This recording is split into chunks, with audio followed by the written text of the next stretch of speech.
My name is Tim Monsees. I'm an attorney with the law firm of Monsees Mayer. I'm obviously not in my office in Kansas City or at my office in Springfield, Missouri, but I wanted to respond to the horrible tragedy that happened last week in Branson on Table Rock Lake. A lot of people have questions on their mind, not the least of which is, where is this going with respect to either a criminal investigation or a civil investigation? The two things are entirely different.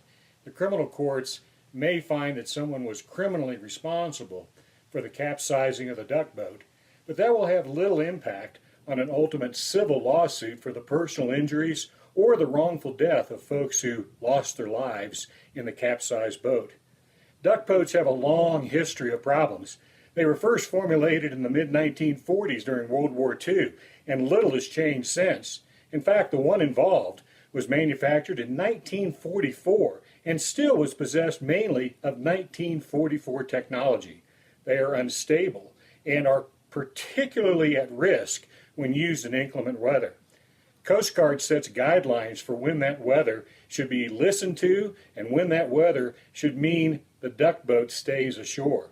Apparently, warning signs were ignored here, and although the storm came up quite quickly, there are certain things that should have been undertaken to make sure that people's lives and safety were not placed at risk by the duck boat operators. This isn't the first time they've had a problem. In fact, an inspector has indicated that this particular duck boat has had problems and cited the people who own the duck boat just within the past year. Here's what you need to know. If you have suffered a personal injury, or your family has suffered the loss of a loved one, there are many different avenues that can be pursued. There are things called wrongful death for those of you unfortunate enough who have lost a loved one.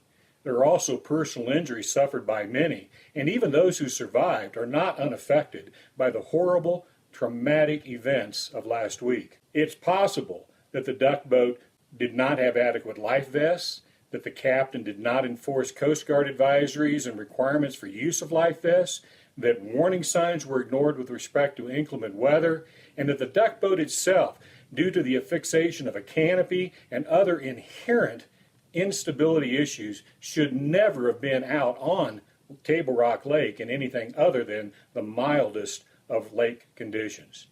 If you have questions further about what happened and what can be done, call Monsees Mayer